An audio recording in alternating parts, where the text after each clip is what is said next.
maaleykum waa BSTV yéen ñi seetaan dellu si waat nañ ci seen émission bi nga xamante ni mooy Lakkati Ndaanaan seen deuxième numéro Lakkati Ndaanaan nag boo ko déggee émission la boo xamante ni dañuy dem seeti ndaanaan yi ci biir gox yi andil leen ko tey nag ñu seet si kan ki nga xamante ni moom mooy Ousmane Diop Noreyni mu yore benn mouvement boo xamante ni nii day sukkali jàmm gën moom la ñu seet si tey ñu fas yéene waxtaan ak moom Ousmane. maaleykum salaam soxna Astel. ñoo ngi lay nuyu. waaw ñoo ngi lay fay bu baax a baax a baax. waaw tey nag ñu seet si la ci émission bi nga xam te mooy Lakkati Ndaanaan nga nekk ndaanaan ci wàll bi nga nekk léegi Ousmane bëggoon nañu nga présenté wu kan mooy Ousmane Diop. waaw maa ngi tudd Ousmane Diop dëkk Diamaguène yaroo fii màggee fii waaw mais nag du ma ndaanaan xëy na da ngeen a baax rek duma ko jiiñ mais ndaanaan moom doonaguma ko moom xëy na dañuy jéem pour suqali suñu gox rek mais duñu ay ndaanaan moom waaw. ñun fu ñu dem rek xam nañ ni kooku ndaanaan la ndax xam nga ndaanaan dañ la koy jiñ ngay bañ loolu la waa dégg ñuy wax léegi Ousmane fi nga juddoo fi nga yaroo sa jaar-jaar sa cursus daal lañ bëggoon xam aussi. waaw man Diamaguène laa juddoo fii laa jàngee fii laa màggee fii laa yaroo fii laa defee sama lépp daal moo tax liñ naan deretu Diamaguène daal mooy daw suñu yaram lépp lu ñu am daal Diamaguène lañ ko amee waaw. fii lañ jàngee benn yoon lañ fi mës a génn dem jàng lycée Mbao bi ñuy def suñu secondaire jaar sem Diamaguène fii daal lañ defee lépp Diamaguène. nañ ne aussi yow yaay président collectif pour le développement de Diamaguène naka nga nekkee loolu. waaw soxna si ni ñu nekkee président collectif pour le développement de Diamaguène dañoo nekk benn jeune boo xam ne dañoo bëgg Diamaguène rek ñor ñu lépp lu Diamaguène def pour jëm kanam daal doon nañ ci yëngu. mais nag ñu dem ba benn instant xam ne li ñuy def dafa informel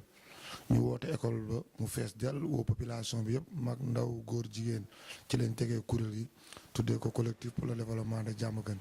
population Diamaguène am ci man yaakaar jiital ma ci bopp kuréel gi booba léegi nag ñu ngi ciy góorlu suñu kéntu la am kàttan pour Diamaguène jógee fi mu nekk rek jëm fi kanam noonu daal lañ nekk président collectif pour le développement de Diamaguène.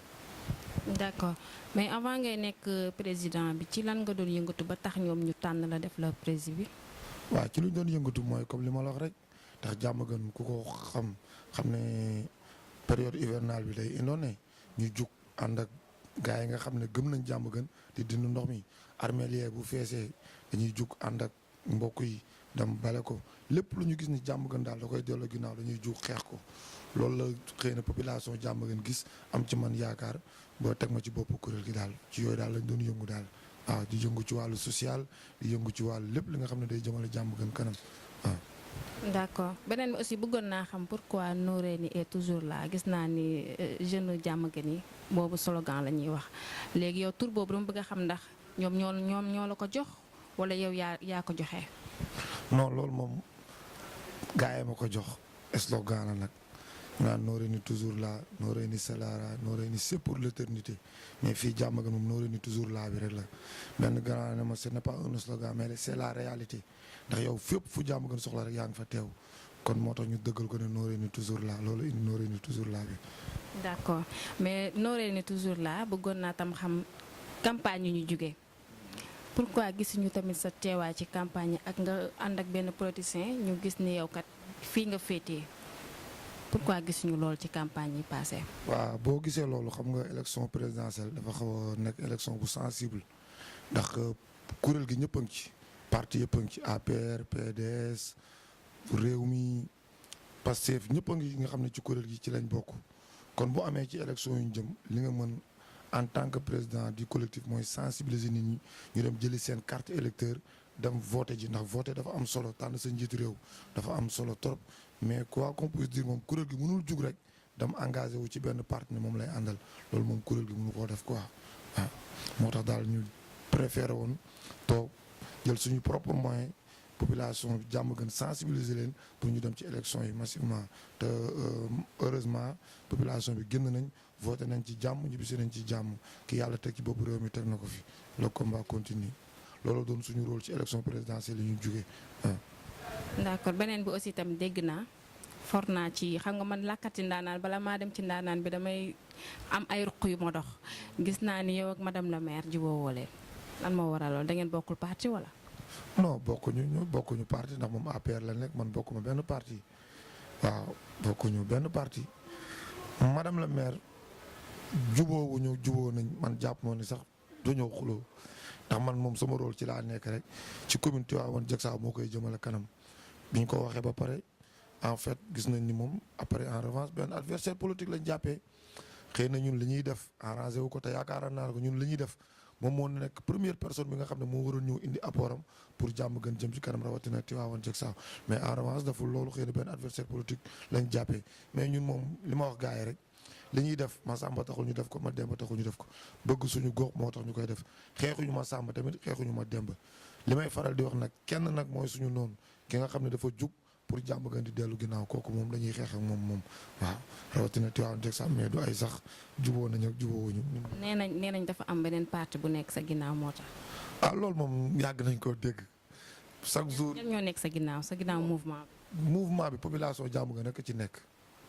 à part population jàmm fépp fu doomu jàmm gën nekk nag seet ci nañ la pour nga ñëw jàpp ci collectif yi mais amul kenn koo xam ne day nekk suñu ginnaaw di ñu puus ñuy song ma Samba wala ñuy song ma Demba ñun yàlla dogal na nekkuñu ci yooyu sax nekkuñu ci yooyu ñun daal jàmm gën jëm kanam moo ñu tax a jug loolu nag yàgg nañ koo dégg bi kuréel gi jugee ba léegi diñ nañ fi 5 personnes yoo xam ne ñoo nekk suñu ginnaaw chaque jour ñu wax benn waaw ñun moom nag ay Baye Fall lañ am na yoo xam ne moom duñ ci wax suñu kanam nekk suñu kanam daal lañ jëm. maire moom mi ngi liggéeyam normalement fii ci Diamaguène ba comme que yéen a ngi liggéey pour suqali Diamaguène ak seen ay ndaw est-ce que kon moom mi ngi doxal liggéeyam ba tax tey jii yéen ngeen am benn différence seen diggante. non liggéeyu ko ndax gémmiñ moom bu waxil dëgg rek wax safaan ba dañu yaakaar naa li ñuy wax moom ku dugg Diamaguène bi ngeen di dugg yéen a ngi koy gis entrée bi gis ngeen ni mel. bu ngeen fi ñëwoon nawet du ngeen am fu ngeen dugg occupation anarchie bi foo teg sa tànk sax bi ngeen di dugg gis ngeen ko doo ko am kon liggéeyul yéen a ko gisal seen bopp liggéeyul Diamaguène nag dafa nekk en marge entre deux gën Sicap Mbao ñoo séq dëkk bi ñoom ñaar ñoo bokk parti bu ñu boole woon seen force yi mun nañ jëmale dëkk bi kanam mais madame la maire moom jàpp naa ni li askan bi doon ko falee wala ñu am bëgg-bëgg pour mu doxal dëkk bi dafu ci dara. léegi lan mooy solution bi ci loolu da ngeen di bàyyi madame la maire wala da ngeen ci dox ay tànk jéego wala lan ngeen ci mën a dox daal pour ñu ñëpp xam ne moom liggéeyul fii ci Diamaguène. non boo xoolee comme ni nga ko waxee ñun à chaque fois ñu gis loo xam ni bëggewuñ ko wonoon sax amaana ndax dañu bëggoon lépp rek ñu waxtaanee ko ndax ñun ñëpp ay doomu dëkk bi lañ. donc sax c'est tout un problème pour nga am benn information mais par rapport ak ñun fi ñu taxawee. lépp lu ñu gis ni day jëmale dëkk bi ginnaaw dañ ciy taxaw def ci ay vidéo wax ci du ñu bàyyi noonu nag dëkk bi décembre incha allah rabi am na élection locale yu am dinañ ci xar suñu tànk tubéy am ci benn taxaw seetlu am ci benn taxawaay ba dëkk bi yëpp xam ne ñun Diamaguène moo ñu yor waaw loolu moom duñ ko seetaan noonu pour dëkk bi nii rek léegi ku jugati rek ne jox leen ma nii non déedéet loolu moom jeex na fi moom. loolu moom dama koy wax léegi bu ñu yàlla mayee kattan gi ak xel mu sell bi ba ñu mën a eggale ci mission bi ñuy def mooy dootuñu toog di seetaan dëkk bi nii nga ñëw jël toog sa bureau pour ñu gis la problème la doo nekkatuñ sax foofu 21e siècle lañ nekk ki nga xam ne moo mën a doxal dëkk bi bëgg dëkk bi ci loolu lañ nekk te dinañ ci éveiller population bi sensibiliser leen wax ak ñoom nan la ñuy demee élection locale d'ailleurs sax suñ 72 heures yi ñuy waaj looloo nekk thème bi les élections locales 2019 enjeux et perspectives pour la population de Diamaguène Tivaouane Diacksao. mais Noreyni pourquoi pas doo engagé wu nga dugg ci politique bi comme ça yow ñu mën la jox nga yore maire bi da nga ragal wala. non ragal yow soxna si ragal ñun ay Baye Fall lañu ragaluñu. est-ce que ragaloo. non ragaluñu déggoo li ma la xanaa junj day na borom xel élection locale dinañ ci am taxaw seetlu moo ngi ñëw nag. collectif bi mu ngi ci biir ndax du man te man su ma nekkee ci biir mooy collectif bi mu ngi ci biir collectif pour le développement de Diamaguène élection 2019 yi muy locales yi dinañ ci am benn taxaw seetlu ba Diamaguène yëpp xam ko incha allahu rabi. kon mën nañoo xaar monsieur le maire Noreyni. ah non déggoo li ma la soxna si du Noreyni sax population Diamaguène xam nga parfois dafa am loo xam ne yaa koy moomal sa bopp muy sa vie privée ak li ngay dund mais am na foo xam ne bu ko askan bi yaakaaree ci yow wóolu la ci doo mun lu dul soobu ci mais dama ne la collectif pour le développement de Diamaguène élection locale 2019 bi dinañ ci am taxaw seetlu bu baax a baax incha allahu rabi. d'accord ñu gis ni yéen a ngi taxawal benn li nga xam te ni moom mooy programme 72 heures de Diamaguène loolu yéen a ngi koy doogay def wala kañ ngeen ko démarré woon ba léegi. dooguñu ko def bi ren mooy 3e année bi ndax dañuy jël chaque année bi ñu créé collectif bi mu tombé mois d'avril ñu jël ci 3 jours teg ci ay programme yu yaatu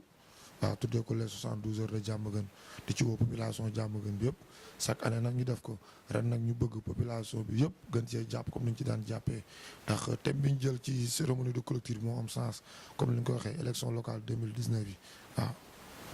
muy VSD samedi vendredi samedi dimanche. waaw vendredi samedi dimanche vendredi bi incha allah rabi dañuy xëy wàccee kaamil. mag ñi nga xam ne ñoo sos dëkk bi ñaanal population Diamaguène dëkk bi yàlla def fi jàmm. samedi bi ñu def ay consultation gratuite au niveau du poste de santé dimanche bi nag moo nekk cérémonie de clôture bi ñu ciy woo képp kuy doomu Diamaguène ren nag programme bi dañ ko réduire ndax comme li nga wax dañoo jógee ci ay élection présidentielle jëm ci ay élection locale xëy na ak coono bi ak fi ñu jëm nii moo tax programme yi ñu wàññi ko mais programme yi daan na ëpp loolu moo tax daal 3 jours yi incha allah rabi loolu lañ ciy def di ci woo population Diamaguène yëpp incha allah. gis naa ne aussi tam loolu nekkul lu yomb 72 heures boo ko waxee VSD la vendredi samedi dimanche frais bi day bëri kan moo nekk sa ginnaaw. moom doomu Diamaguène yëpp ñoo ngi ci dafa faral bu ñu koy def dañuy dem ci autorités yi bind leen ay lettres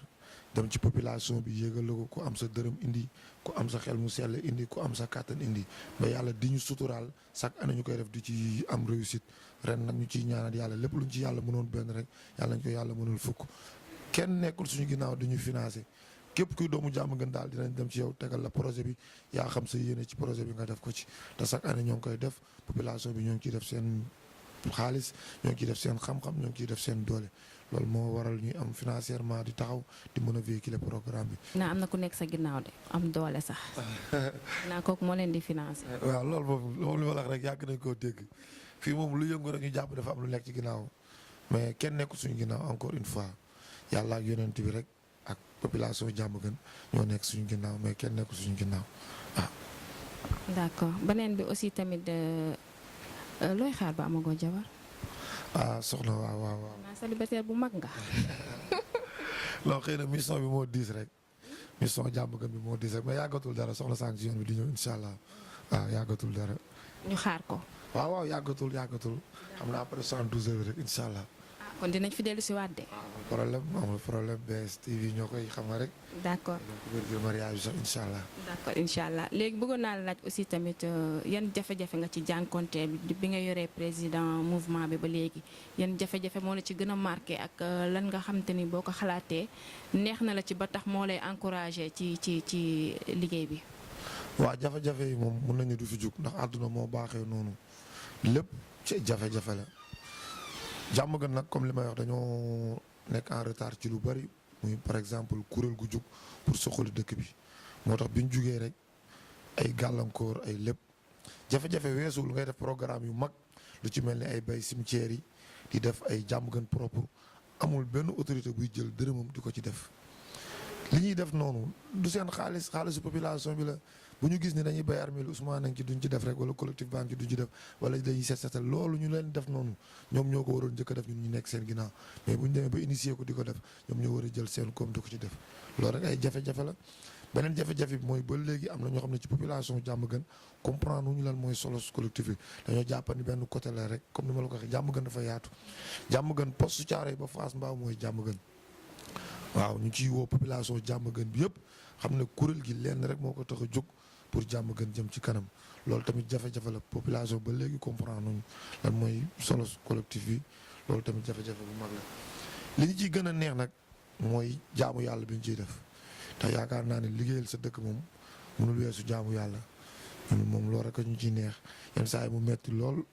nga taseeg benn kilifa boo xam ne pour moom du la sax suivre mu lay encouragé di la indil xalaatam di la indil jàppalam ci bépp fànn loolu moom moo ñu ciy xaw a neex rek ak jaamu yàlla bi ñu ciy jaamu yàlla kese waaw. mën naa ne communication bi mi ngi daw daal ñëpp xam nañ seen mouvement bi tamit. waaw yàlla dogal na ni nag actuellement nii xëy na CDD bi yaatu na ñëpp xam nañ ko loolu nag liggéey la rek mooy ñu nekk sama ginnaaw ñu yor wàllu communication bi ñoo ci jàpp di def activité bu ñuy def ñu koy véhiculer di dawal communication ba tey ji képp kuy doomu Diamaguène xam nga kuréel gi xëy na kay mën nga koo xam tamit bañ a xam nan la kuréel gi di doxee mais kuréel gi moom li ma wax rek ñëpp lañ ko ubbil képp ku dëkk Diamaguène donte doomu Diamaguène nga dëkkatoo fi nekk feneen sax ñu ne ñuy dem seeti waxtaan ak yow ci kuréel gi ndax bëgg nañ ku génn sax même boo ñëwee xam ne Diamaguène kat changé na waaw moo tax ñu ngi kii woo doomu Diamaguène yëpp daal.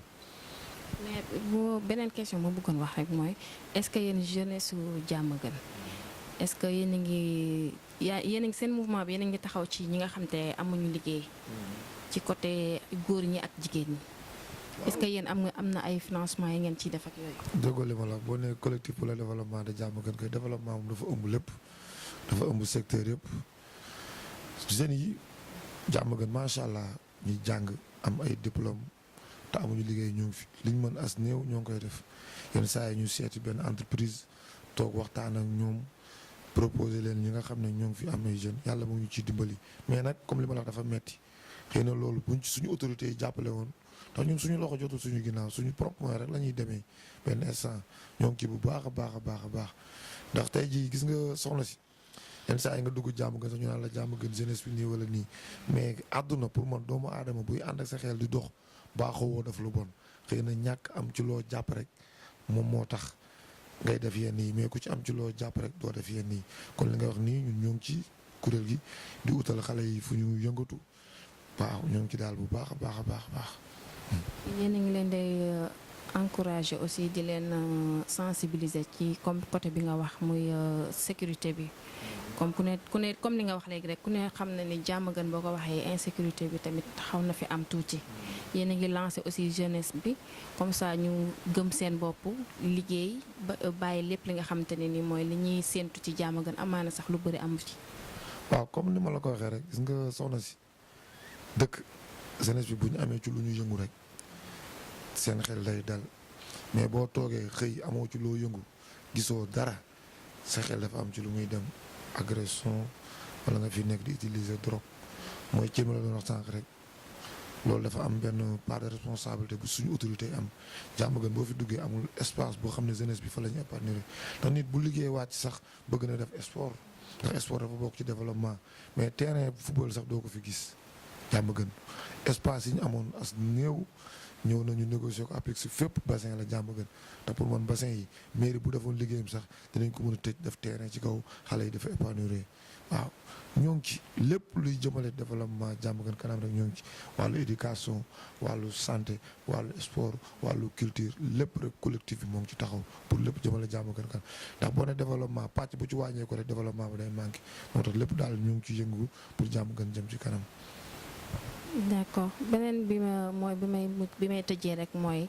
ban appel ngay lancé ci autorités yi ak aussi ci ñeneen ñi nga xam te duggaguñu ci mouvement bi. waaw autorités yi appel bi ma leen lancé envers ñoom mooy di leen wax ne rek ñun ñoo bokk dëkk bi ñoom fi leen yàlla teg ñoom ñoo yóotu population bi jox leen ko kon li population bi di xaar ci ñoom mooy ñu liggéey dëkk bi li may wax population bi tamit mooy ñu ñëw jàpp ci ndax nit ki. suñu waa ji maam Serap Fall dafa am lu mu doon wax ne doom mbaa du ngeen dund pitax ñu ne ko taalibe na ko Fall boo ñu ko mënoon leeral li ñu jël mu ne pitax de saa bu xëyee day jóge ci tàggam dem uti lu mu lekk ñu dundee noonu doomu aadama bu xëyee dem ci yitte boppam ba pare ba ñëw war na mën a jëriñ askanam mooy fi mu dëkk xool ni mu koy suqalukee loolu la ñuy woo askanu Diamaguène ñu ñëw jàpp ci kuréel gi te xam ne kuréel gi Massamba moomu ko Mademba moomu ko Diamaguène ñoo ko moom population Diamaguène ñu leen ci woo ñoom ñëpp ku ci nekk jàpp ndax li ñaar mën ñett ko daax bu ñëpp ñëwee jàpp xëy na liñ bëgg donte day metti suñu dëkk bi dina avancé par rapport ak tamit 72 heures bi ñuy dem ñu ciy def appel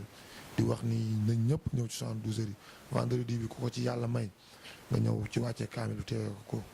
samedi bi incha allahu rabi consultation gratuite poste de santé bi lañ koy defee na ñëpp ñëw kuñ ci mën a faj may la ay garab yàlla dimbali nañ sax lijjanti nañ ay doomu Diamaguène yoo xam ne doomu Diamaguène lañ di liggéey ci ay hôpital yu mag